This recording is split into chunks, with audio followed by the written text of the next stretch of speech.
எனக்கு pregnant lady, எனக்கு வேணுங்கிறதெல்லாம் பாப்பா கேக்குது கிரேவிங்ஸ் இருக்குன்னு சொல்லிட்டு கண்டதையும் வாங்கி சாப்பிட்டோம் எல்லாமே.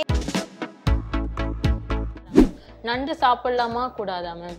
ஏன் நண்டு சாப்பிட்டா என்ன ஆகும்னு சொல்றாங்க? ரொம்ப சூடாயிடும், அது சாப்பிடவே கூடாது, குழந்தைக்கு ஏதாச்சும் ஆபத்து வந்துடும், குழந்தை கலந்துரும் அப்படிலாம். பிரெக்னென்ட் உமன் வந்து ஒர்க் அவுட் பண்ணலாமா கூடாதா? அப்படி பண்ண வச்சா அது பாவமா? அது நீங்க பதில் சொல்லுங்க மேம். நம்ம அடுத்து நான் வாங்குற திட்டுகள்லாம் சிலது சொல்றேன். நீ எல்லாம் ஒரு பிள்ளைக்கு அப்பாவா? உன் பொண்டாட்டியை நீ என்ன பார்த்துக்கிற? உன் பையன் மேல உனக்கு அக்கறை இருக்கா இல்லையா? ஏன் அப்படின்னு கேட்டா, உன் பொண்டாட்டி என்ன உன்ன வந்து குமரியா, அம்மாவா போறா, வயிறே வரல, சதையே பிடிக்கல, இவ இப்படி இருந்தான்னா புள்ள எப்படி இருக்கும், நீ என்ன பாத்துக்கிற? ஹாய் மை டியர் மக்களே, நீங்க என்னைய கோமதியை எங்க பாப்பா எல்லாத்துக்கும் அதிகமான லவ்வும் விஷஸும் கொடுக்குறீங்க. அதுக்கு ரொம்பவே நன்றி. ஆனால் இது கூட சேர்த்து சோஷியல் மீடியாவில் ஃப்ரெண்ட் சைட்லேருந்து ரிலேட்டிவ் சைட்லேருந்து பல மித்துகளை டெய்லி உருட்டி எங்களை பயமுறுத்திக்கிட்டே இருக்காங்க. நாங்கள் ஃபர்ஸ்ட் டைம் பேரண்ட்ஸ் அப்படிங்கிறனால இதை பற்றின பெரிதளவான அறிவு எங்களுக்கு இல்லை.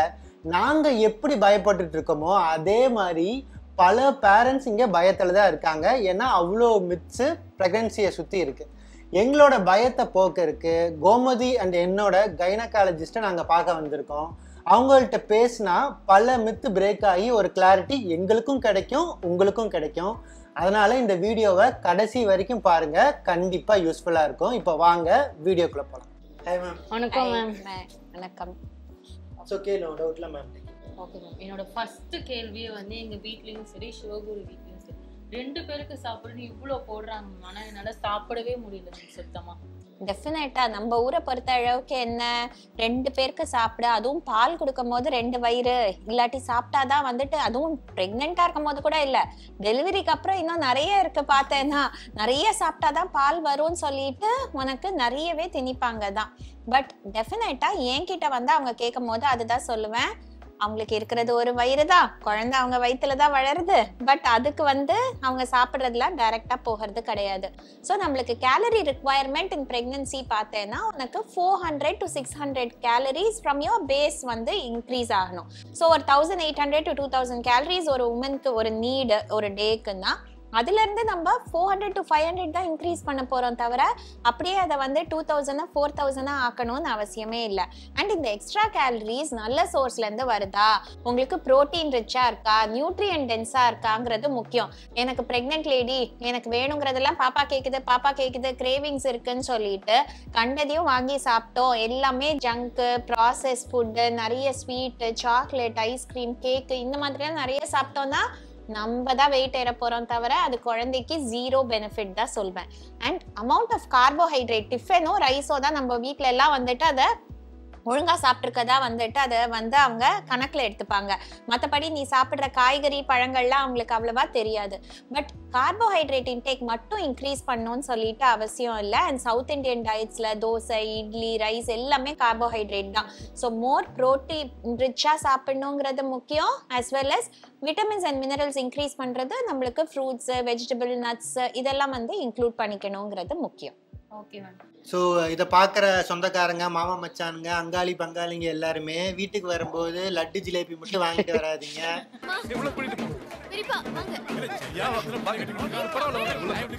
நட்ஸ் வாங்கிட்டு வாங்க, ஃப்ரூட்ஸ் வாங்கிட்டு வாங்க. ஏன்னா மேடமும் அதுதான் சொல்கிறாங்க, எவ்வளோ சாப்பிட்றாங்க முக்கியம் இல்லை, குவான்டிட்டி முக்கியம் இல்லை, குவாலிட்டி தான் முக்கியம். ஸோ குவாலிட்டியான ஃபுட்டாக வாங்கிட்டு வாங்க. அதே மாதிரி 2 இட்லி சாப்பிட்றப்பலே 4 இட்லி சாப்பிட சொல்லி டார்ச்சர் பண்ணாதீங்க, குவாலிட்டியாக கொடுங்க. அடுத்த கொஸ்டின் போயிடலாமா மேம்? அடுத்து இப்போ வந்து நான் டெய்லியும் வந்து ப்ரோட்டீன்லாம் அதிகமாக எடுத்துக்கிறதுனால பப்பாயா சாப்பிட்டா நல்லா டைஜஷன் பெட்டராக இருக்குன்னு சொல்லி நான் பப்பாயா டெய்லியும் சாப்பிட்றது உண்டு. அப்போ இவளுக்கு ஆசைக்கு 2 பீஸ் 3 பீஸ் கொடுக்குறப்போ ஒருக்கே உங்கள் அம்மா பார்த்துட்டாங்க, அவ்வளவுதான் உன் பிள்ளைய நீயே கொள்ள பார்த்துட்ட, பப்பாளி சாப்பிட்டா புள்ள போயிடும், இப்படி நீ அலட்சியமா இருக்கலாமா, ஒரு பிள்ளைக்கு தகப்பனாக போற நீ, ஒரு பிள்ளைக்கு தகப்பனாக போறன்னு சொல்லி டார்ச்சர் பண்ணிட்டாங்க. எனக்கே கில்ட்டி ஆயிடுச்சு. பிரெக்னென்ட் உமன் பப்பாயா சாப்பிடலாமா கூடாதா நீங்க சொல்லுங்க. பிரெக்னென்ட் உமன் எல்லாமே சாப்பிடலாம், பப்பாளி பழமா சாப்பிடலாம் தவிர பப்பாளி காயா தான் சாப்பிடக்கூடாது. பப்பாளி வந்து காயா இருக்கும் போது அதுல ஒரு என்சைம் இருக்கு, அது சம்டைம்ஸ் யூட்ரைன் கண்ட்ராக்ஷன்ஸை தூண்டி விடுங்கிற பயத்தினால அப்படி சொல்றாங்க. பட் நம்ம யாருமே போய் பப்பாளி காய் காய் எதுல சாப்பிடுறோம்? இப்பெல்லாம் நம்ம வெளியில போய் சாப்பிட்டோம்னா ரா பப்பாயா சாலட் கிடைக்குது. அது வந்து தாய் ஃபுட் ரெஸ்டாரண்ட்ஸ்ல தான் கிடைக்குது. அந்த மாதிரி அதை ரா ஃபார்ம்ல எடுத்துக்க வேணாம். தவிர நல்லா பழுத்த பப்பாளி பழத்தை வந்து சாப்பிடுறதுல தப்பே இல்லை.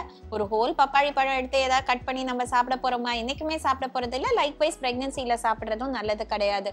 ஜஸ்ட் மிக்சட் ஃப்ரூட்ஸோட இல்ல 3-4 துண்டு சாப்பிடுறதுனால தப்பே கிடையாது. It has a lot of nutrients in it, rich in vitamin A. all orange and yellow colored fruits and vegetables வந்து vitamin A rich content இருக்கு. ஸோ சாப்பிட்றதுல தப்பே கிடையாது. அத்தை பார்த்தீங்களா, டாக்டரே சொல்லிட்டாங்க பப்பாயா ப்ரெக்னென்ட் உமன் சாப்பிடலாம். இனிமேல் எனக்கு திட்டாதீங்க. நான் நாளையிலேருந்து 2 பீஸ் கோமதி கொடுத்துக்கிறேன். மேம் எனக்கு வந்து இன்னொரு கொஸ்டின் மேம். நான்வெஜ்ல எனக்கு பிடிச்சதே நண்டு தான் மேம். ரொம்ப ஃபேவரட் மேம் நண்டு. ஆனால் வீட்டில் வந்து ஒரு பீஸ் கூட தர மாட்டாங்க, செய்ய கூட மாட்டாங்க. நண்டு சாப்பிடலாமா கூடாதா மேம்? ஏன் நண்டு சாப்பிட்டா என்ன ஆகும்னு சொல்றாங்க? ரொம்ப சூடாயிடும், அது சாப்பிடவே கூடாது. குழந்தைக்கு ஏதாச்சும் ஆபத்து வந்துடும். குழந்தை கலந்துரும் அப்படிலாம் பயமுறுத்துறாங்க. இது வந்துட்டு நம்மளுக்கு நண்டுக்கு மட்டும் இல்ல, ஓவராலா சீ ஃபுட்னு எடுத்துக்கிட்டோம்னா அதுல என்ன கன்சர்ன், பிரெக்னன்சில மர்க்குரி கண்டென்ட் இப்பெல்லாம் வந்துட்டு சீ ஃபுட்ல அதிகமா இருக்கு. ஏன்னா அது டாக்ஸிக் வேஸ்ட்னால நம்மளோட சீஸ்ல இருக்கு. ஸோ அதுல இருக்க அந்த ஆல்கே அதை சாப்பிட்டு, சின்ன மீன் அதை சாப்பிட்டு, பெரிய மீன் அதை சாப்பிட்டு, இருக்கிறதுலே பெரிய மீன்ல பயோமேக்னிஃபிகேஷனால மர்க்குரி கண்டென்ட் ரொம்ப அதிகமாகுது. ஸோ அதனால பெரிய மீன் சைஸ் மீன்களை எஸ்பெஷலி இன் பிரெக்னன்சி அவாய்ட் பண்ணிக்கிறது நல்லதுன்னு சொல்றாங்க. பட் அதை தாண்டி ஃபிஷ்ஷுக்கும் சீ ஃபுட்டுக்கும் நிறைய வந்துட்டு நன்மைகளும் உண்டு இல்லையா? So it is a source of lean protein, உங்களுக்கு omega-3 ஃபேட்டி ஆசிட்ஸ் ஃபேட்டி ஃபிஷ்ல இருக்கு. ஸோ சாப்பிட்றது தப்பு கிடையாது. பட் ஸ்மாலர் சைஸ் மீனை வந்துட்டு ப்ரிஃபர் பண்றது better. And about 2 or 3 servings per week எடுத்துக்கிறது நல்லது. அதை ரொம்ப டீப் ஃப்ரை பண்ணாம அதை வந்து healthy method of cooking, so குழம்பா எடுத்துக்கிறதுங்கிறது பெட்டர்ன்னு சொல்லிட்டு சொல்வோம். நண்டு துன் வரும்போதும் அதே தான். முன்னாடிலாம் உனக்கு நல்லா தான் அது டைஜஷன் ஆச்சுன்னா ஸ்பெசிஃபிக்கா இன் பிரெக்னன்சி அது மாறிடும்னு இல்லை. பட் லைக்ஸ் அண்ட் டிஸ்லைக்ஸ் சில பேருக்கு மாறும். முன்னாடிலாம் சிலது ரொம்ப பிடிக்கும்பாங்க, பிரெக்னன்சில அந்த ஸ்மெல்லே வந்துட்டு அவங்களுக்கு ஒத்தே வராது பார்த்தேன்னா. அந்த மாதிரி இல்லை, உனக்கு அது டைஜஷன் ஆகுது, வாந்தியோ பேதியோ ப்ளோட்டிங் இன்டைஜஷன்லாம் காஸ் பண்ணலன்னா டெஃபினட்டா எடுத்துக்கிறதுல தப்பு கிடையாது. ஸோ இந்த ஹீட்டான பொருளுங்கிறது எல்லா பொருளுமே நம்ம டைஜஷன் ஆகும் போது அதுக்கு ஒரு எனர்ஜி ரிலீஸ் ஆகுது, தெர்மிக் எஃபெக்ட்னு சொல்லிட்டு உண்டு. அது எல்லாருக்கும் இது ஒத்துக்காதா அப்படின்னு ஒரு ஃபுட் குரூப்பே கிடையாது. சில பேருக்கு அவங்க டைஜஷன் பொறுத்து எது ஒத்துக்கும் ஒத்துக்காததுங்கிறது மாறதான் போகுது. அதை நீங்க தெரிஞ்சுக்கணும். உங்களுக்கு ஒத்துக்காததை அவாய்ட் பண்ணிக்கணும். தவிர இல்ல சிக்கனோ ஃபிஷ்ஷோ நண்டோ சாப்பிட்டா எல்லாருக்குமே அது ஹீட் உண்டாக்கும், வயிறை வந்து பாதிக்கும்னு சொல்லிட்டு நம்ம பிளாங்கெட்டா ஒரு ஸ்டேட்மெண்ட் கொடுக்க முடியாது. Okay ma'am, super ma'am. So இப்போ நண்டு மட்டும் இல்லை, சில பேர் வந்து ஃபிஷ் சாப்பிடக்கூடாதும்பாங்க, சில பேர் வந்து சிக்கன் சாப்பிடக்கூடாதும்பாங்க. ஸோ எல்லாமே சாப்பிடலாம். ஆனால் வந்து அது உங்கள் பாடிக்கு வந்து ஒத்து வருதா இல்லையான்னு பார்த்துட்டு சாப்பிடுங்க. 2 to 3 சர்விங்ஸ்ன்னு சொல்லி மாடரேஷனாக வச்சுக்கோங்க, தப்பு இல்லை அப்படிங்கிறத உங்களோட கருத்து. ஸோ உங்களுக்கு ஒரு ஃபுட்டு பிடிச்சிருக்கு, அது உங்கள் பாடிக்கு நல்லா செட் ஆகுது அப்படின்னா அதை வந்து நீங்கள் மாடரேஷன்லாம் எடுத்துக்கிறதுல வந்து ஒரு பிரச்சனையும் இல்லை. அடுத்த கேள்வி வந்து என்ன ரொம்ப பாதித்த கேள்வி. ப்ரெக்னென்ட் உமனை இப்படி டார்ச்சர் பண்ணுறியே, பொண்ணு இல்லை பையன் மேலே உனக்கு அக்கறையே இல்லையா? இந்த ஒரு 10 மாதம் ஒர்க் அவுட் பண்ணலைன்னா என்ன குறைஞ்சா போயிடுவீங்க, இப்படி ரிஸ்க் வயிற்றுல குழந்தைய வச்சுக்கிட்டு ரிஸ்க் எடுக்கலாமா, பல பேர்த்துக்கு கிடைக்காத வரம் இது, இப்படி அலட்சியமாக இருக்கீங்களேன்னு யார் சின்ன பொடி பையன்லேருந்து கிளவு வரைக்கும் எல்லாருமே திட்டுறாங்க மேடம். இந்த திட்டுல இருந்து நீங்கள் சொல்கிற பதில் தான் எனக்கு காப்பாற்ற போகுது. ப்ரெக்னென்ட் உமன் வந்து ஒர்க் அவுட் பண்ணலாமா கூடாதா, அப்படி பண்ண வச்சா அது பாவமா, அது நீங்கள் பதில் சொல்லுங்கள் மேம். ஸோ எல்லா ப்ரெக்னென்ட் உமனும் ஒன்னா? ஈச் உமன் இஸ் டிஃப்ரெண்ட் தானே. ஒருத்தங்க என்ன எக்ஸசைஸ்னா என்னன்னே தெரியாதவங்க இருப்பாங்க, ஒருத்தங்க நிஜமாவே ரெகுலரா எக்ஸசைஸ் பண்றவங்க இருப்பாங்க, சில பேர் ப்ரொஃபஷனல் அத்லீட்ஸா இருப்பாங்க, இல்லாட்டி ரொம்ப வந்து அவங்க என்னைக்குமே வந்துட்டு வெயிட் லிஃப்டிங் கூட பண்றவங்களா இருப்பாங்க. இப்போ ஒலிம்பிக்ஸ்ல பாத்தீங்க நீங்க, இப்போ தே ஹேட் ஃபென்சிங்லாம் வந்துட்டு அவங்க நாடியா வந்து 7 months பிரெக்னன்ட் இருக்கும் போது தான் அவங்க வந்துட்டு அப்போ அந்த ஒலிம்பிக்ஸுக்குன்னு ஒரு ஸ்போர்ட்டுக்கு நீங்க வந்துட்டு ப்ரிப்பேர் பண்ணும் போது அது எவ்வளோ இன்டென்ஸ் ட்ரைனிங் இருக்கும், நியூட்ரிஷன் இருக்கும், அதுல எவ்வளோ சயின்ஸ் பேக்டா இருக்கும், அதெல்லாம் நினைச்சு பாருங்க. அதே மாதிரி செரீனா வில்லியம்ஸ் பிளேட் வந்துட்டு grand slam when she was carrying as such. So அவங்க லெவல் ஆஃப் ஃபிட்னஸ் வேற. இப்போ கோமதியை பொறுத்த அளவுக்கு அவங்க ஃபர்ஸ்ட்ல இருந்தே ஒர்க் அவுட் பண்ணிட்டு இருக்காங்க, வெயிட் லிஃப்ட் பண்ணிட்டு இருக்காங்க. அப்படி இருக்கும் போது can she continue it in pregnancy? Yes, definitely with certain modification. So வந்து நம்மளுக்கு இன்னும் டம்மி க்ரோ ஆகிட்டு இருக்கும் போது அது பேலன்ஸ் மாறும், இன்ஜுரி ஆகாம இருக்கணும், அதெல்லாம் உங்களுக்கே தெரியும் ஆஸ் அ ப்ரொஃபஷனல் யோர் செல்ஃபுங்கும் போது அதுக்கு ஏற்ற கைடன்ஸ் தான் நீங்க அவங்களுக்கு கொடுக்க போறீங்க. பட் எல்லாருமே ஜென்ரலா போய் வெயிட் லிஃப்ட் பண்ணலாமான்னு கேட்டீங்கன்னா முடியாது. பிகாஸ் இன் பிரெக்னன்சி புதுசா எதுவும் ஸ்டார்ட் பண்ணாதீங்க. Start with low impact exercises. எக்ஸசைஸுங்கிறது உங்களுக்கு உங்க உடம்ப நீங்க தின்னா ஷேப்பா வச்சுக்கிறதுக்காக பண்றது கிடையாது. அதுக்கு உங்களுக்கு தலையில இருந்து கால் வரைக்கும் நிறைய நன்மைகள் உண்டு. உங்க பிரெக்னன்சிக்கும் உங்க பிறக்க போற குழந்தைக்கும் அதனால நிறைய நன்மைகள் உண்டு. So all pregnant women exercise பண்ணணும். பட் எல்லாரும் ஒரே எக்ஸசைஸை பண்ண முடியுமா? பண்ண முடியாது. ஸோ அவங்களோட இண்டிவிஜுவல் ஃபிட்னஸ், அவங்களுக்கு வேற ஏதாவது பிரெக்னன்சியில காம்ப்ளிகேஷன்ஸ் இருக்கா, அது லோ ரிஸ்க் பிரெக்னன்சியா ஹை ரிஸ்க் பிரெக்னன்சியா, இதெல்லாம் பொறுத்து அவங்க டாக்டர் அட்வைஸ் வாங்கிட்டு சம் எக்ஸசைஸ் ரொட்டீன் ஃபாலோ பண்ணணுங்கிறது முக்கியம்தான். And in your wife's specific condition அப்படின்னு பார்த்தீங்கன்னா அவங்களுக்கு லோ ரிஸ்க் பிரெக்னன்சி, நீங்க வந்து அவங்களுக்கு ஒரு ப்ரொஃபஷனல் கைடன்ஸ் கொடுக்கறதுக்கு பக்கத்திலே இருந்து you're making her do with proper form and guidance. அப்படி இருக்கும் போது அவங்க பண்றதுல ரிஸ்கே கிடையாது. It is going to have many benefits for her, அவங்களோட general health condition in pregnancy and அவங்க பேபிக்கும் அதனால நல்லதுன்னு தான் சொல்வேன், தவிர கெடுதல் கிடையாது. ஓகே மேம், இந்த being active during pregnancy or working out during ப்ரெக்னன்சினால தாய்க்கும் சேய்க்கும் லேபர் அப்பவும் ஏதாச்சும் பெனிஃபிட்ஸ் இருக்கா? அப்படி இருந்தா என்னென்ன மாதிரி பெனிஃபிட்ஸ்லாம் இருக்குன்னு நீங்க சொல்லுவீங்க? டெஃபினட்டா இல்ல. இப்போ என்ன சொல்லுவாங்க, என்கிட்ட பிரெக்னென்ட் ஆயிட்டு வர உடனே ரொம்ப பயப்படுறாங்க. இப்பெல்லாம் முன்னாடி மாதிரி இல்ல, எல்லாரும் ஈஸியா பிரெக்னென்ட் ஆகுறது இல்ல, நிறைய நாள் வெயிட் பண்ணி ட்ரீட்மெண்ட்ல கன்சீவ் ஆறவங்க இருக்காங்க. இப்பெல்லாம் பிள்ளை பெத்துக்கிறதே ஒரு பெரிய ஒரு ஒரு அதிசயம் அப்படிங்கிற மாதிரி சிச்சுவேஷன் அண்ட் மாடர்ன் டைம்ஸ்ல நம்ம இருந்துட்டு இருக்கோம். அப்படி இருக்கும் போது தே ஆர் வெரி ஆன்ஷியஸ். அவ்வளவுதான், நம்ம ஏதாவது செஞ்சதுனால வந்துட்டு குழந்தை கலைஞ்சிருமோ அப்படின்ட்டுன்னு. ஸோ அந்த பயத்தினால தான் கேட்குறாங்க. பட் டெஃபினட்டா what ever is your normal routine, வேலைக்கு போறவங்க போங்க, வீட்டில் செய்யறத செய்யுங்க, நார்மல் வாக் பண்றவங்க பண்ணுங்க. ஸோ ரெகுலர் ரொட்டீன் பண்ணலாம் தான். எல்லாரும் கேட்குற முதல் கேள்வி படிக்கட்டு ஏறி இறங்கலாமான்னு. அதுதான் சொல்வேன், பிரெக்னன்சிங்கிறது வியாதி இல்லைங்க, நேச்சுரல் கண்டிஷன் தான். ஸோ முன்ன என்ன பண்ணிட்டு இருந்தீங்களோ எல்லாமே பண்ணலாம். கொஞ்சம் டயர்ட்னஸ் ஜாஸ்தியா இருக்கும் நம்மளுக்கு all through your pregnancy, especially இந்த ஃபர்ஸ்ட் ட்ரைமெஸ்டர். மசக்கங்கிறது வாந்தி மட்டும் இல்லை, டயர்ட்னஸும் இருக்கும். அப்போ அதுக்கு ஏற்ற மாதிரி கொஞ்சம் ரெஸ்ட் எடுத்து செய்யுங்க. தவிர எதுவுமே செய்யாம பிரெக்னன்சியில எப்பவுமே பிரெக்னன்ட் லேடியை ரெஸ்ட்லயே வச்சிருக்கணும், அப்பதான் வந்துட்டு கரு நல்லா வளரும்னு இல்லை. when she is exercising regularly, definitely அவங்க ஜாயின்ஸ், லிகமெண்ட்ஸ், ஸ்ட்ரென்த் எல்லாமே நல்லா இருக்கும் போது அவங்க பிரெக்னன்சில லேபர் பெயினும் வந்து ஷார்ட்டர் டியூரேஷனா வரும் அண்ட் நார்மல் டெலிவரி ஆகிறதுக்கான சான்சஸும் இன்க்ரீஸ் ஆகும். எதுவுமே பண்ணாம ரெஸ்ட்லயே வச்சுட்டு டெலிவரி மட்டும் ஈஸியா ஆகணும்னு எதிர்பார்த்தோமா? ஆகுமா? டெஃபினட்டா ஆக போறது இல்லை. உங்க பாடி அதுக்கு ஒத்துழைக்க போறது இல்லை. ஏன்னா முன்னாடி பார்த்த வேலையெல்லாம் நம்ம இப்ப பாக்குறது இல்லை. எல்லாரும் வேலைக்கு போனாலும் உட்காந்து பாக்குற வேலை ஒரு செடென்ட்ரி ஜாப்ஸ்ல தான் இருக்கும். அப்போ நம்மளோட ஹிப்ஸ் ஃப்ளெக்சிபிலிட்டியே இல்லை. ஸ்குவாட்ஸ் எல்லாம் நம்ம பண்றதே இல்லை, கீழே உட்கார்றதே வந்து பழக்கம் மாறி போச்சு. அப்போ ஹிப் ஓப்பனிங்கே இல்லை. அப்படிங்கும் போது உங்க குழந்தை எப்படி ஈஸியா வெளியில வரும்? ஸோ நீங்க எக்ஸசைஸ் பண்ணணுங்கிறது இப்போ நம்ம ஹாஸ்பிட்டல்லே அவங்க பண்ணாட்டியும் வந்து இங்க வந்து கத்துக்கோங்க, ஆன்டிநேட்டல் பிசியோ கிட்ட கத்துக்கோங்க, certain stretches and mobility exercises கத்துட்டு you follow the same at ஹோம்னு சொல்லிட்டு தான் அட்வைஸ் பண்ணுவோம். சூப்பர். ஸோ மக்களே, இதை பார்த்துட்டு இருக்கவங்களுக்கு ஒரே ஒரு ஃபியூ லைன்ஸில் சமேஷன் பண்ணணும்னா மேம் சொன்னதை, ப்ரெக்னன்சி டயத்தப்போ ஆக்டிவாக இருக்கலாம், ஒர்க் அவுட் பண்ணலாம். ஆனால் நீங்கள் அதுக்கு முன்னாடி உங்களோட டாக்டர்கிட்ட அது ஹெல்த்தி ப்ரெக்னன்சியா, ரிஸ்க் ஏதாச்சும் இருக்கான்னு பார்த்து கிளியரன்ஸ் வாங்கணும். அதை தாண்டி நீங்கள் ஒர்க் அவுட் பண்ணுறீங்கன்னா உங்களை கைட் பண்ண ஒரு ப்ரொஃபஷனல் கூட இருக்கணும். இதெல்லாம் ப்ரொவைடர் இதெல்லாம் நீங்கள் பண்ணும்போது அது உங்கள் ப்ரெக்னன்சியும் சரி, லேபரையும் சரி, இல்லை போஸ்ட் ப்ரெக்னன்சி ரெக்கவரியும் சரி நல்லாவே வந்து இம்ப்ரூவ் பண்ணி கொடுக்கும். மேம் எனக்கு இன்னொரு கொஸ்டின் மேம், சூடா குடிக்கலாமா குடிக்கக்கூடாது மேம்? சூடா குடிச்சா டைரக்டா அப்படியே குழந்தை மேல மண்டைக்கு மேல போய் அப்படியே எல்லா முடியுமும் கொட்டிடும் அப்படின்லாம் சொல்றாங்க மேம். அதுக்கு சொல்லுங்க. குழந்தை ரொம்ப சின்ன குழந்தைத்தனமா இருக்கு.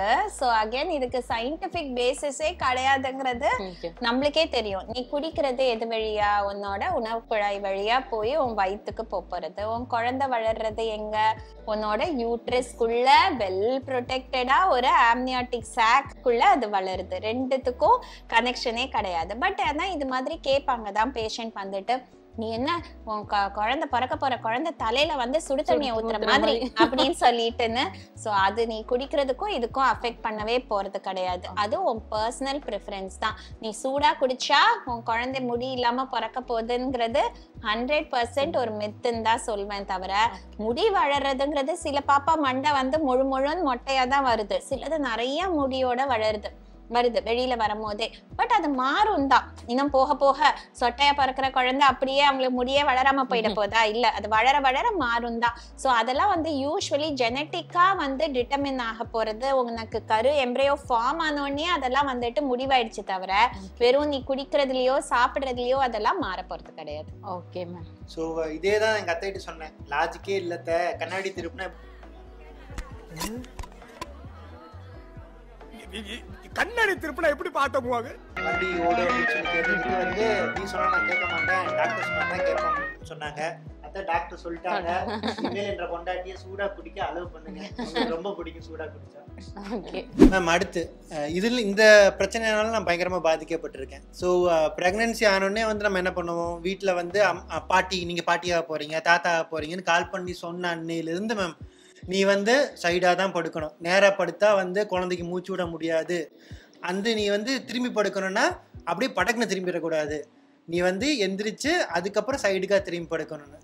முதல்ல வந்து இவளே எந்திரிச்சு திரும்பி படுத்துட்டு இருந்தா. இப்போ கொஞ்சம் பாப்பா பெருசாகிட்டான், வயிறு பெருசாயிடுச்சு, எந்திரிக்க சிரமமாக இருக்குங்கிறனால 1 மணிக்கு ஒருக்கா, 1:15 ஒருக்கா, 1:30 ஒருக்கான்னு சொல்லி 10 நிமிஷம் 5 நிமிஷம் அரை மணி நேரத்துக்கு ஒருக்கா என்னை எழுப்பி விடு, நான் இங்கிட்டு திரும்பணும் அங்கிட்டு திரும்பணும்னு சொல்லி தூக்கம் இல்லாம நான் அப்படி ஜாம்பி மாதிரி சுத்திட்டு இருக்கேன் மேம். இந்த பிரச்சனைக்கு நீங்க ஏதாச்சும் முடிவு கொடுக்க முடியுமா, சொல்யூஷன் கொடுக்க முடியுமா? ஸோ டெஃபினட்டா ஒரு விதத்துல உங்க வீட்டுல சொல்றத நான் ஒத்துப்பேன். அகெயின் வந்துட்டு பிரெக்னன்சில சில வந்து ப்ரிகாஷன்ஸ் நம்ம யூஸ் பண்ணணும். பட் பிரெக்னன்சி கன்ஃபார்ம் ஆனோடனே நேராக தான் படுக்கணும் கூடாதா, சைடில் தான் திரும்பி படுக்கணுமா? Not necessary. அது எதுக்காக சொல்கிறோம், 5 மாதத்துக்கு மேலே, ஸோ மிட் ப்ரெக்னன்சியில் 20 வீக்ஸில் உங்கள் பேபி வளர வளர ப்ரெக்னென்ட் யூட்ரஸோட சைஸும் வளருது இல்லையா, அது வெயிட்டு ஏறுது. நேராக படுக்கும் போது அந்த ப்ரெக்னென்ட் யூட்ரஸோட வெயிட் அப்படியே உங்களோட மேஜர் பிளட் வெசல்ஸ் மேலே போய் உட்காரும் போது அது போகிற பிளட் சப்ளையை கொஞ்சம் பாதிக்கும், கொஞ்சம் லைட் ஹெடடாக ஃபீல் பண்ணுவோம், டிசினஸ் வரும், படபடப்பு வரும். ஸோ அதனால தான் இந்த வெயிட்டு நம்மளுக்கு again of our blood vessels போகணுங்கிறதுக்காக சைடில் திரும்பி படுக்கணும்னு. ரைட் சைடும் திரும்பி படுக்கலாம், லெஃப்ட் சைடும் திரும்பி படுக்கலாம், ஒரே சைடாக தான் படுத்திருக்கணும்னு சொல்லிட்டு அவசியம் கிடையாது. அப்படி சைடில் தான் ஃபுல்லாக திரும்பி படுக்கணுமா? சில பேருக்கு பிடிக்காது. ஏன்னா எனக்கு இந்த சைடு படுக்கும்போது குழந்தை இப்படி உதைக்குது, எனக்கு தூக்கம் கெட்டு போகுது, இந்த சைடு எனக்கு மரத்து போக ஆரம்பிக்குதும்பாங்க. அப்படின்னா நான் சொல்வேன், ஒரு ஸ்லைட் டில்ட் வச்சுக்கோ, ஒரு இடுப்பு கடியில் கொஞ்சம் லிஃப்ட் பண்ணுற மாதிரி ஒரு பில்லோ வச்சுக்கோ. ஒரு ஸ்லைட் டில்ட் இருந்தாலும் ஓகே தான், நீ ஃபுல்லாக திரும்பி படுக்க வேண்டாம், ஃபுல்லாக ஃப்ளாட்டாகவும் படுக்க வேண்டாம். But that is only after 20 weeks. ஃபர்ஸ்ட்லேருந்தே வந்து மேபி பழக ஆரம்பிக்கலாம் if you are a person who sleeps straight. தவிர ஃபர்ஸ்ட்லலாம் அது ரொம்ப இம்பார்ட்டன்ட் கிடையாது. இன்னொரு குவெஸ்டின் எல்லாரும் கேட்கறது தான், உட்கார்ந்து தான் திரும்பணுமாங்கிறது. தூங்கும் போது நல்லா தான் தூங்கிட்டு இருந்தேன்னா எப்படி உட்கார்ந்து திரும்புவேன்? It's just not practically possible. இல்லை இல்லாட்டி அவர் சொல்ல மாதிரி நைட்டு பூரா நம்மளுக்கு தூக்கம் தான் கெட்டு போகும், நம்ம அந்த கான்ஷியஸாக அந்த பயத்திலேயே வந்துட்டு அதனாலேயே ஸ்லீப் டிஸ்டர்பன்ஸ் ஆகும். ஸோ நம்ம படக்குன்னு திரும்பக்கூடாது. சட்டுன்னு செய்யும் போது இங்க பிடிக்குது அங்க பிடிக்குதுங்கிறதுக்கான சான்சஸ் இன்க்ரீஸ் ஆகும். பட் உட்கார்ந்து எந்திரிச்சு தான் திரும்பணும்னு சொல்லிட்டு அவசியம் கிடையாது. ஸ்லோவா செஞ்சீங்கன்னா that is more then enough.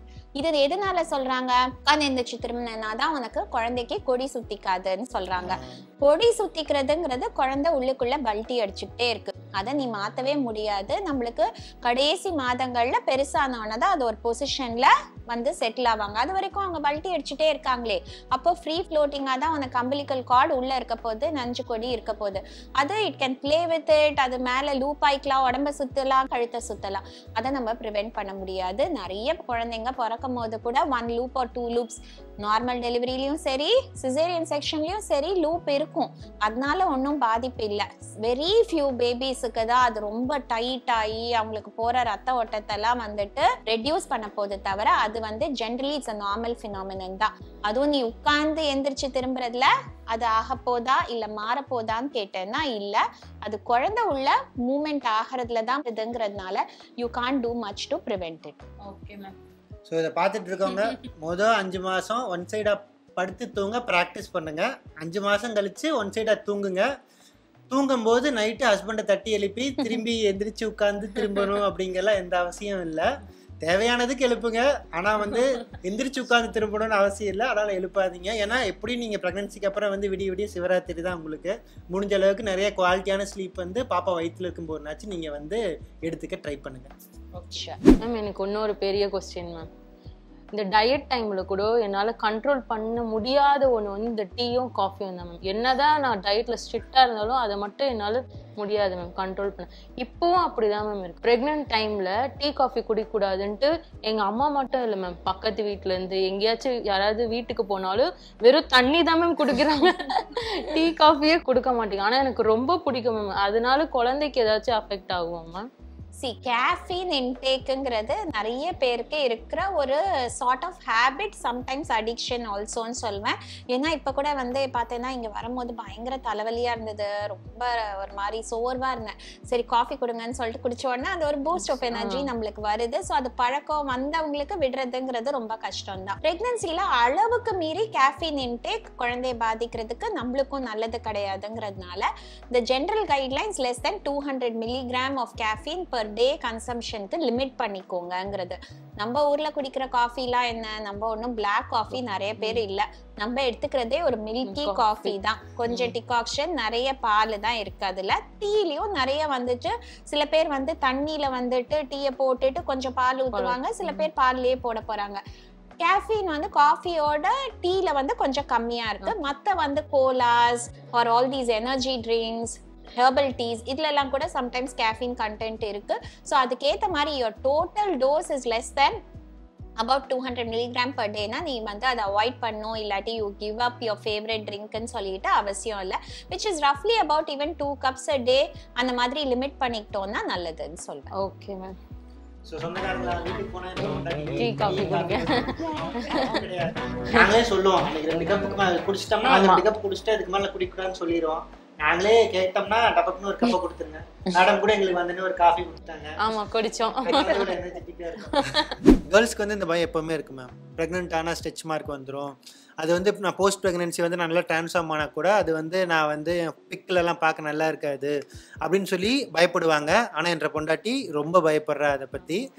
மாதத்துலேருந்தே cream தடவிட்டு இருக்கா, டப்பாவா வாங்கி ஒரு 10 டப்பா வாங்கி போச்சு. ஸ்ட்ரெச் மார்க்கை க்ரீம் தடவுறதுனால ப்ரிவென்ட் பண்ணிட முடியுமா? ஸோ இது வந்துட்டு டோட்டலி ப்ரிவென்ட் பண்ண முடியுமான்னு கேட்டேன்னா முடியாது. ஸ்ட்ரெச் மார்க்ஸுங்கிறது என்ன, நம்மளுக்கு ப்ரெக்னன்சியில் வருது, அதுதான் நிறைய பேருக்கு தெரியுது. பட் சம்டைம்ஸ் இல்லாதவங்களுக்கும் வருது இல்லை. டக்குன்னு வெயிட் போட்டாங்கனாலோ சரி, சட்டுன்னு ரொம்ப கிராஷ் டயட்டிங் பண்ணி வெயிட் கம்மியானாங்களோ சரி வரும். அது என்னால் வருது, உங்களுக்கு ஸ்ட்ரெச் ஆகும் போது உன்னோட ஸ்கின்னு அது சப்டர்மல் லேயரில் உனக்கு இருக்க அந்த collagen and elastin fibres rupture ஆகுது. அது என்ன ஸ்ட்ரெச் ஆகிட்டே போகுதுன்னு அந்த ரப்சர் தான் நம்மளுக்கு ஆன் த ஸ்கின் வந்துட்டு அந்த ஸ்ட்ரெச் மார்க்ஸாக தெரியுது. இன் ப்ரெக்னன்சி அது யாருக்கு வருங்கிறது கண்டுபிடிக்கிறது முன்கூட்டியே ரொம்ப ரொம்ப டிஃபிகல்ட். அது ஜெனட்டிக் டெண்டன்சி தான். ஒருத்தருக்கு அடிப்பட்டா எப்படி ஸ்கார் ஒவ்வொருத்தருக்கு தடிப்பாக இருக்கும், சில பேருக்கு மெல்லிஸாக இருக்குமோ தவிர அதே மாதிரி தான் சில விஷயங்கள் ஜெனட்டிக்காக இருக்கிறது தான். உன்னோட பாடியோட டெண்டன்சி தான், அது வரும்போது தான் தெரியும். எப்போ வரும்? ஜென்ரலி வயிறு பெருசாயிட்டே இருக்கும் போது 7 மாதத்துக்கு அப்புறம் நல்ல விசிபிளாக தெரியும் போது ஸ்ட்ரெச் ஆகும் போது வரும். சில பேருக்கு டக்குன்னு ஸ்ட்ரெச் ஆச்சுன்னா ஒரு கிராஜுவலாக இல்லாமல் ஒன்றுமே தெரியாமல் இருந்தது, சட்டுன்னு ஒரே மாதத்தில் நல்லா தெரிய ஆரம்பிச்சிருச்சு. அந்த ஒரு சடனாக வந்துட்டு டிஸ்டன்ட் ஆகும் போதும் இன்னும் இன்க்ரீஸ்டாக வரதுக்கான சான்சஸ் உண்டு. இது க்ரீம் தரதுனால மட்டும் ப்ரிவென்ட் பண்ண முடியுமான்னு கேட்டேன்னா முடியாது. It is mostly genetic. But having said that, நம்ம ஸ்கின் ரொம்ப ட்ரையா ஃப்ளேக்கியா இருக்குன்னா இன்னும் அந்த இச்சிங் இருக்கும், இன்னும் அது வந்துட்டு ஸ்ட்ரெச் ஆகி இந்த மார்க்ஸ் தெரியறதுக்கான chances more. So some good moisturiser, it can be cocoa butter, it can be whatever moisturiser you using, olive oil, coconut oil, whatever bio ஆயில்னு சில பேர் யூஸ் பண்ணுறாங்க, எது வேணால் யூஸ் பண்ணுங்க. பட் அதெல்லாம் வச்சு யுவர் ஸ்கின் ஷுட் பி சப்பிள், நல்லா வந்து மாய்ஸ்சரைஸ்டாக இருக்கணும், அரிப்பு இல்லாமல் இருக்கணும். பட் அதுலலாம் மட்டும் வந்து ஸ்ட்ரெச் மார்க்ஸ் வராமல் இருக்கும்னு சொல்லிட்டு சொல்ல முடியாது. 2 கிலோ குழந்தைக்கும் பார்த்தேன்னா டெரிபிள் ஸ்ட்ரெச் மார்க்ஸ் பார்த்துருக்கோம், ஃபுல்லாக டார்க்கா all over the abdomen. And 4 kilo பாப்பா வந்து பெற்றுக்கிறவங்க கூட ஒரு மார்க் இல்லாமல் they are the lucky few I will say. But முக்காவாசி இருக்கும். Don't look at it as something which is நம்ம வந்து குழந்தை பெற்றதுக்கு அப்புறம் அது அசிங்கம் நினைக்க கூடாது. wear it as a proud mark of motherhood அப்படின்னு சொல்லிட்டு ஒரு பேட்ஜா வச்சுக்கோங்க. so it is always in our minds that how you look at your body ன்னு சொல்லிட்டு, so it is nothing to be ashamed about, or rather it is something your body went through to give birth to a new human being, so you should be proud about it ன்னு சொல்வேன். So வந்து இதை நீங்கள் கடைசியாக வந்து summation பண்ணோன்னா stretch mark அப்படிங்கிறது வந்து ஜெனட்டிக் தான். சில பேர்த்துக்கு வரும், சில பேர்த்துக்கு வராமல் இருக்கும். அதுக்கு நம்ம ப்ரிவென்ஷனுக்கு சில மெத்தட்ஸ்லாம் பண்ணலாம். நல்ல டயட் ஃபாலோ பண்ணலாம், மேடம் சொன்ன மாதிரி மாய்ஸ்சரைசர் போடலாம். நீங்கள் வந்து என்ன வேணால் ப்ரிகாஷன் எடுத்துக்கலாம். பட் அது வரணுன்னா வந்து தான் ஆகும். ஆனால் நீங்கள் அதை பற்றின பெர்ஸ்பெக்டிவாக மாற்றிக்கலாம்.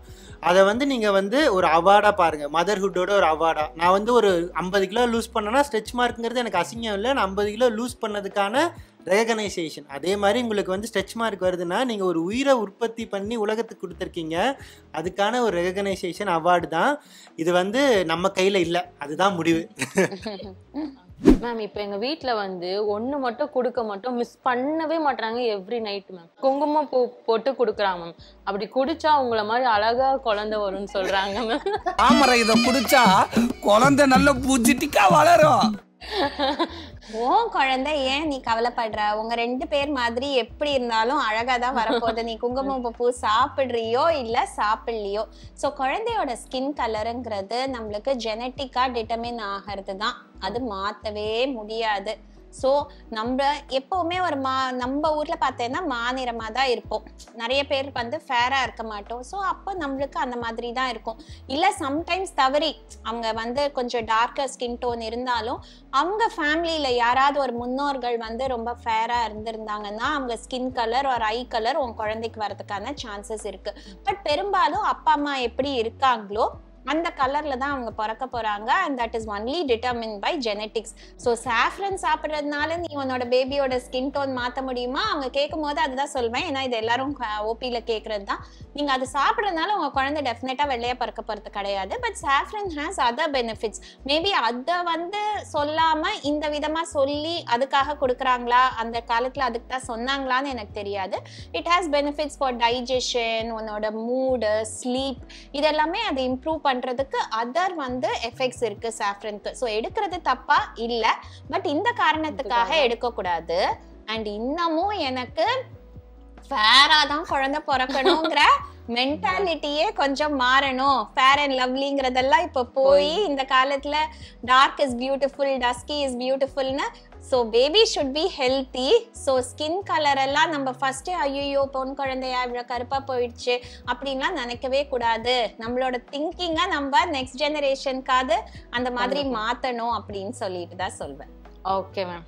ஸோ அதனால வந்து குங்குமம் பூ கொடுத்தா சிவப்பாவாங்க அப்படிங்கிற எந்த கட்டாயமும் இல்லை. அண்ட் மேடம் சொன்ன மாதிரி சிவப்பா தான் குழந்தை வேணும் அப்படிங்கிற எக்ஸ்பெக்டேஷனே வந்து இந்த காலத்தில் அது அவுட் ஆஃப் ட்ரெண்டாக மாறிடுச்சு.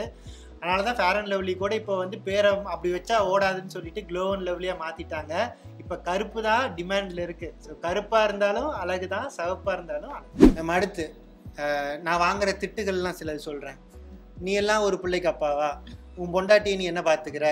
உன் பையன் மேலே உனக்கு அக்கறை இருக்கா இல்லையா? ஏன் அப்படின்னு கேட்டால், உன் பொண்டாட்டி என்ன உன்னை வந்து குமரியா, அம்மாவா போகிறா, வயிறே வரல, சதையே பிடிக்கல, இவ இப்படி இருந்தான்னா புள்ள எப்படி இருக்கும், நீ என்ன பாத்துக்கிற அப்படின்னு சொல்லி நான் ரொம்ப சாஃப்ட் டோன்ல சொல்றேன். ஆனா வைலண்டா பயங்கரமா திட்டுறாங்க. ஓ அப்படியா விஷயம்? இதுக்கு உங்களோட கருத்து என்ன? எவ்வளவு வெயிட் கெயின் ஆகலாம் பிரெக்னன்சி அப்போ? ஸோ ப்ரெக்னன்சியில் ஒருத்தர் வந்து நார்மல் பிஎம்ஐயில் இருந்திருக்காங்க, அவங்க நார்மல் வெயிட் ரேஞ்சில் இருக்கவங்களுக்கு சம்வேர் ரஃப்லி பிட்வீன் 10 to 15 kg கெயின் ஆவாங்க. Average 12 kg weight gain all through your 9 months இருந்தால் போதும்னு சொல்வேன். முதல் 3 மாதத்துல நிறைய வாந்தி இருக்கும், நிறைய பேர் வெயிட் கம்மியாகி கூட கூடுவாங்க மசக்கையினால. So that doesn't matter. அந்த ஸ்டேஜில் ஹைட்ரேஷன் தான் முக்கியம். கருத்து நோண்டு இருக்குங்கும் போது அதுக்கு நிறைய ஊட்டச்சத்து தேவைப்பட போகிறது இல்லை. அதுக்கப்புறம் மிட் ட்ரைமெஸ்டரில் வெயிட் கெயின் ஆக ஆரம்பிப்போம். ஸோ ஓவராலாக நம்ம எவ்வளோ வெயிட் கெயின் ஆகிறோம் அப்படிங்கிறது தான் முக்கியம். இந்த வெயிட் எல்லாம் நம்ம வெயிட்டா அப்படின்னு கேட்டேன்னா கிடையாது. நீ 10 கிலோ ஏறினாலும் சரி, நம்ம சில பேர் ரொம்ப வந்து வெயிட் ஏதாவது ஃபார் சம் ரீசன் ஒரே பெட் ரெஸ்ட்ல வச்சிருந்தாங்க, நிறைய சாப்பிட்டு 20-25 kg கெயின் பண்ணியிருந்தாங்கன்னாலும் முக்கால்வாசி குழந்தை 3-3.5 கிலோல தான் பிறக்க போகுது இல்லையா. ஸோ மிச்சம் வந்து என்ன, சம் இஸ் ஃபேட் டெபாசிட், சிலது வந்து அந்த யூட்ரஸோட வெயிட் இன்க்ரீஸ் ஆகிறதான வெயிட், உள்ள இருக்க பிளசென்டா, பிளட் சப்ளை நம்மளுக்கு இன்க்ரீஸ் ஆகுது, உடம்புல கோத்துட்டு இருக்க தண்ணி, இதெல்லாம் சேர்ந்து தான் contributes to your pregnancy weight gain. இதே தான் அவங்க ரெட்டை குழந்தை வந்துட்டு தே ஆர் கேரிங்னா அவங்களோட வெயிட் கெயின் நெசசிட்டி கொஞ்சம் ஏறலாம் இறங்கலாம். சில பேருக்கு வந்துட்டு அண்டர் வெயிட்டா இருந்தாங்கன்னா அவங்களோட வெயிட் கெயின் இன்னும் கொஞ்சம் ஜாஸ்தி இருக்கணும். அவங்க ஏற்கனவே ஓவர் வெயிட்டா இருக்காங்க, இப்பெல்லாம் வந்து BMI மோர் தென் 30 நம்ம ரொம்ப காமனா பாக்குறோம் இப்போ பிரெக்னன்சில. அவங்கெல்லாம் ஓவராலாவே எனக்கு நீ 6 to 8 kg through your pregnancy gain ஆனா போதும்னு சொல்வேன். ஸோ பிரெக்னன்சி வெயிட் கெயினுங்கிறது உன்னோட வெயிட் முன்னாடி எப்படி இருந்தது அண்ட் உனக்கு வந்துட்டு வேற ஏதாவது ரிஸ்க் ஃபேக்டர்ஸ் இருக்கா, ஆக்டிவிட்டி லெவல்ஸ் எப்படி இருக்கு, இதெல்லாம் பொறுத்து நார்மலா அரௌண்ட் 10 to 12 kg கெயின் ஆனீங்கன்னா போதும். மேம் இந்த ப்ரெக்னன்சியில் வந்து இப்போ இந்த மென்டாலிட்டி இருக்கனால நிறைய பேர் அதிகமாக சாப்பிட்டு இதனால ரொம்ப ஓவர் வெயிட் ஆகுறாங்க, இதனால ஒபீஸ் ஆகுறாங்கல்ல, அதனால ஏதாச்சும் காம்ப்ளிகேஷன்ஸ் ப்ரெக்னன்சியில் வருமா? எஸ், நம்ம என்ன சாப்பிட்றோங்கிறது தான் முக்கியம். As we already so calorie டென்ஸாக இருக்கக்கூடாது, நியூட்ரியன் டென்ஸாக இருக்கணும்ன்ட்டு தான்.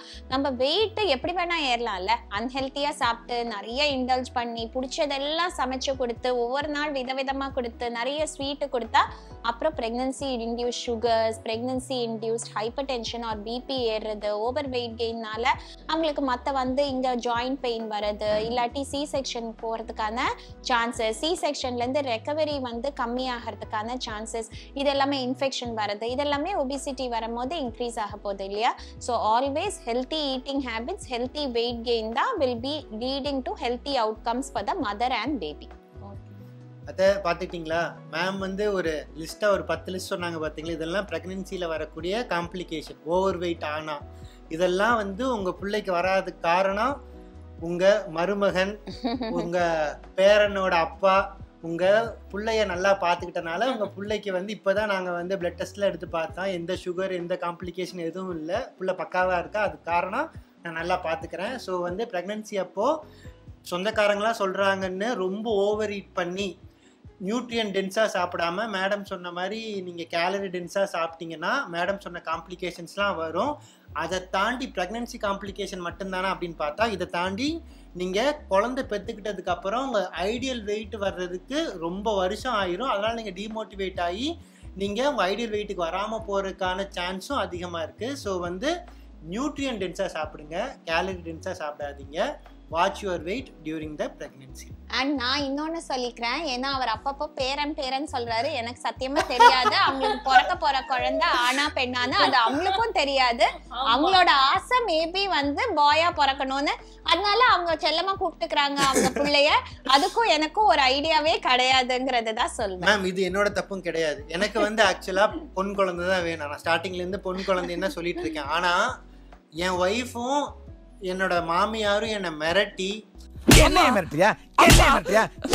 பொன் குழந்தைன்னு சொன்னா உனக்கு சோறு போட மாட்டேன்னு சொல்லி என்ன டெய்லியும் டியூன் பண்ணி என்ன அறியாமையே பேரன்னு வந்துருது. அதனால சஸ்பென்ஸ்ல தான் இருக்கு, தெரியாது.